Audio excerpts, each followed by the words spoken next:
Direitos humanos em tempos de crise. Este é o tema da nossa conversa com a procuradora do Estado de São Paulo e jurista renomada Flávia Piovesan.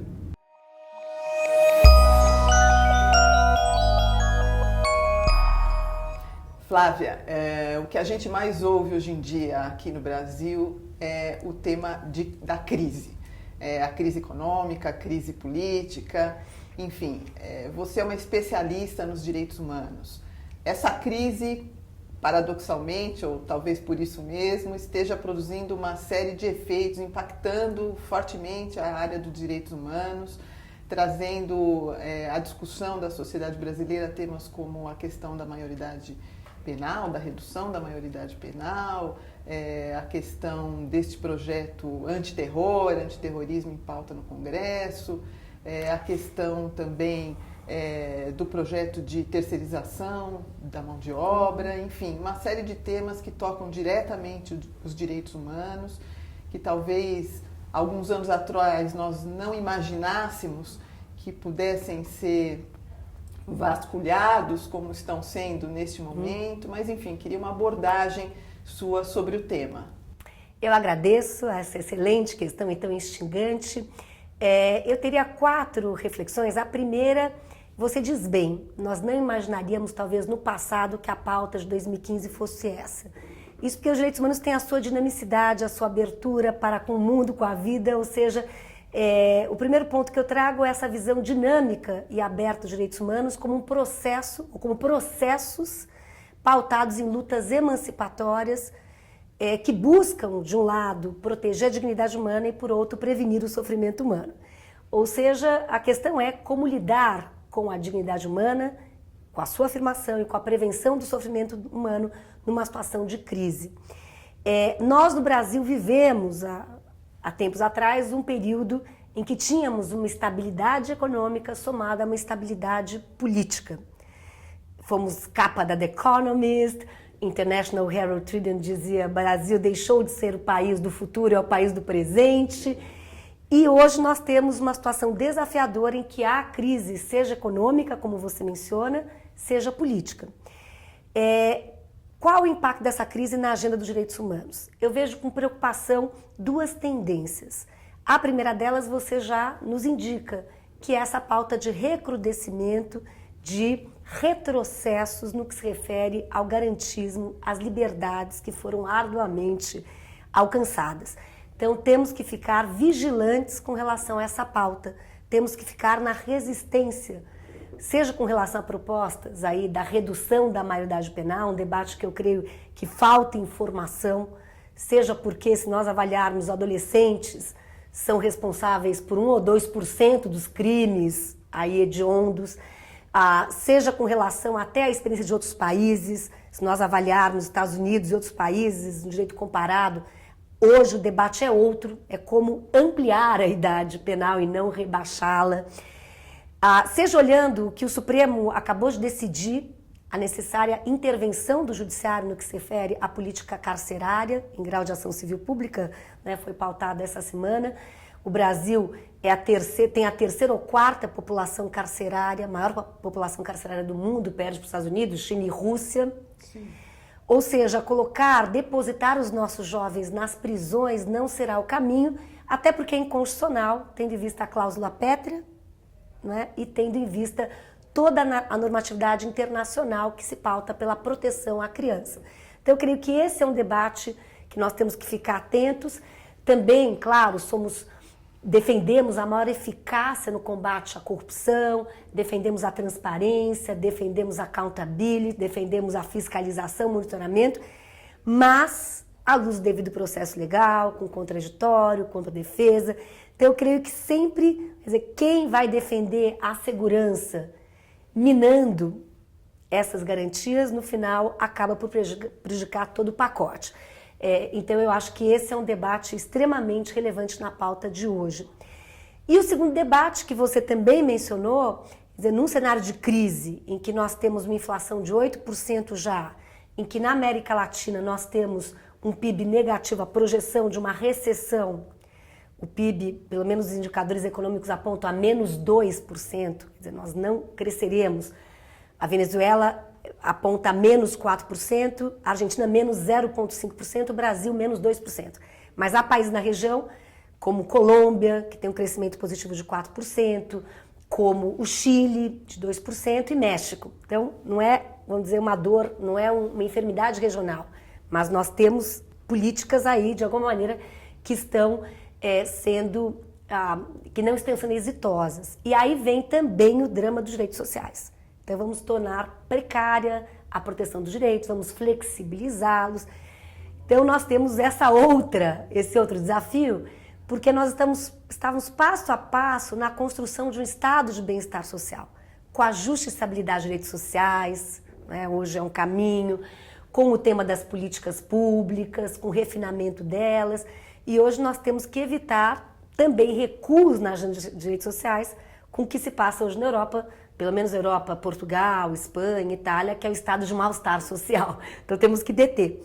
Agora, Márcia, também é importante sinalizar que temos uma classe média hoje, eu diria, significativa.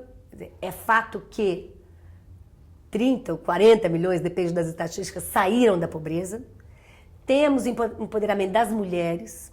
Sim. Temos uso do que nós estamos aqui, não é, fazendo, quer dizer, o impacto da tecnologia. O Brasil é o segundo país no uso do Twitter, é o quarto país no uso do Facebook. Nós temos um ativismo aí com essas novas ferramentas. Temos novas pautas no campo de direitos humanos, direito ao meio ambiente, os direitos à diversidade sexual, temos aí os temas afetos à internet, direito ao esquecimento, direito à morte virtual. Então nós temos novos temas que afloram na agenda dos direitos humanos, temas interessantes, instigantes, que mostram como é complexa esta agenda, como nós temos que buscar a salvaguarda dos direitos civis e políticos, dos direitos sociais, e temos temas aí, que eu diria, da agenda do século XXI. Flávia, nós temos no Congresso essa agenda que a gente pode chamar aí, como você disse, onde há um recrudescimento das expectativas com relação às garantias de direitos humanos.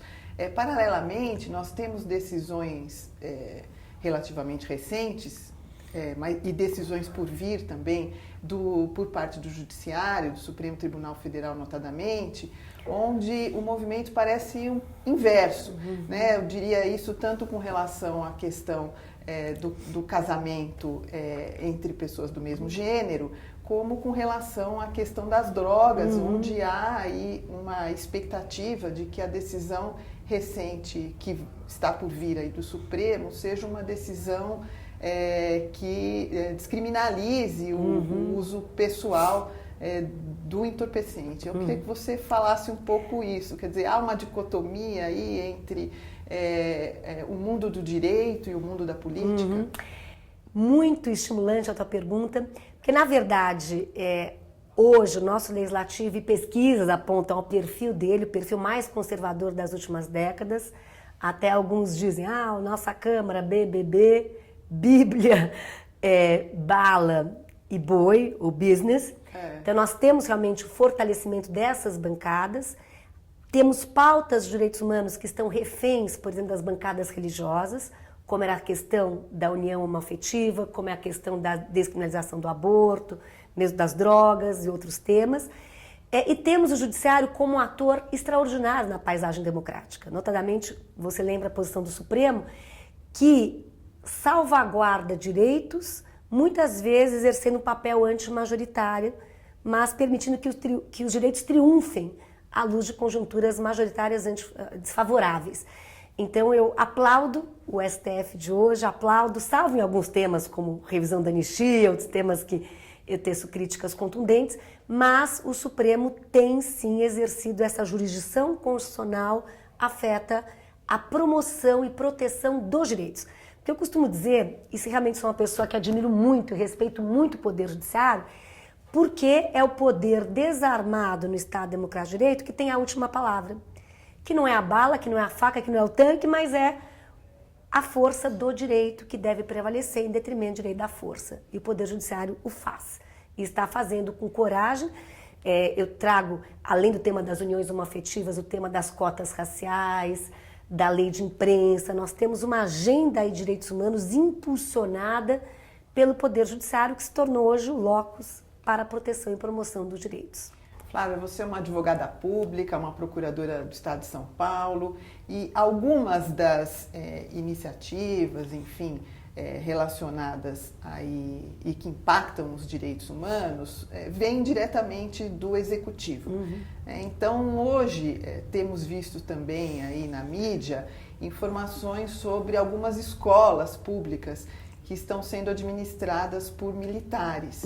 E muitas vezes, talvez os advogados públicos venham a ser chamados a se manifestar juridicamente sobre a pertinência disso. Né? Outros temas também, que, por exemplo, impactam a prefeitura aqui de São Paulo, é a questão dos refugiados. São Paulo tem recebido haitianos, sírios, enfim, refugiados do mundo inteiro, até porque o Brasil já não é, como você diz, aquele ilustre desconhecido, Exato. mas ganhou alguma notoriedade no cenário mundial e tem atraído também pessoas que estão nessa situação de desfavorecimento. Eu queria que você falasse um pouco sobre esses temas e o papel aí de um advogado público quando incitado a se manifestar sobre isso.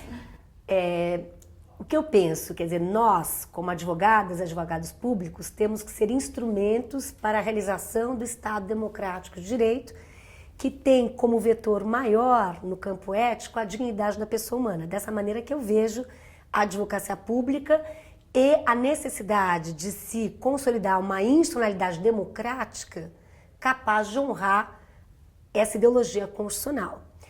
Então, com relação a essa primeira questão das escolas, eu expresso a minha perplexidade, a minha preocupação.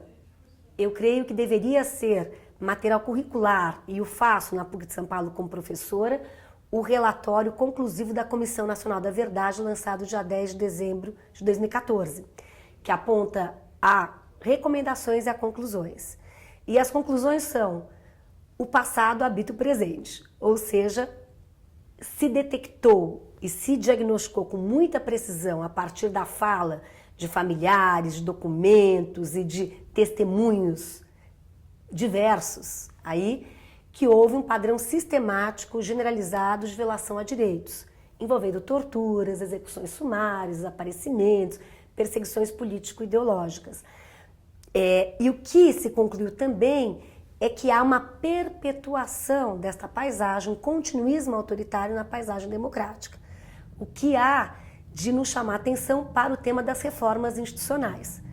Ou seja, como repensar as nossas instituições para que elas possam calibrar e doar uma base sólida ao Estado Democrático de Direito. Então, fortalecer a advocacia pública, fortalecer a defensoria pública, fortalecer o judiciário, que na América Latina casos chegam na Corte Interamericana envolvendo destituição arbitrária de juízes, o que me causa arrepios. Então, este é um ponto crucial da agenda. E o outro ponto é que o Brasil hoje, no mundo cada vez mais policêntrico, se torna um ator global. Eu creio que, em tempos passados, um ator global com maior veemência, mas é um ator global, a nossa cidade é uma cidade global. Eu costumo dizer que cada refugiado traz no seu rosto um padrão de violação de direitos, quer dizer, só há refugiado porque houve uma grave violação de direitos. Cada um tem a sua história de dor, de sofrimento, ninguém sai do seu país de origem em busca de um futuro incerto, indeterminado, senão por uma forte perseguição em razão de raça, etnia, religião, opinião política, etc. Então eu creio que, à luz da prevalência dos direitos humanos numa ótica de solidarismo, é fundamental que nós tenhamos políticas públicas inclusivas, pensando que a diversidade humana é algo absolutamente enriquecedor para as nossas sociedades, e para a nossa cultura, que nós tenhamos uma cultura não discriminatória, uma cultura de respeito, pautado pela diversidade, pela alteridade. Quer dizer, isso simboliza um enriquecimento de todos nós. Flávia, quero te agradecer demais a tua presença aqui no Justificando, nesse espaço que o Justificando abriu para a advocacia pública. Convidar você já desde deste momento para uma outra oportunidade de diálogo aqui no Justificando, e convido todo mundo para compartilhar esse programa no Facebook, no Twitter e para assinar o nosso canal no YouTube.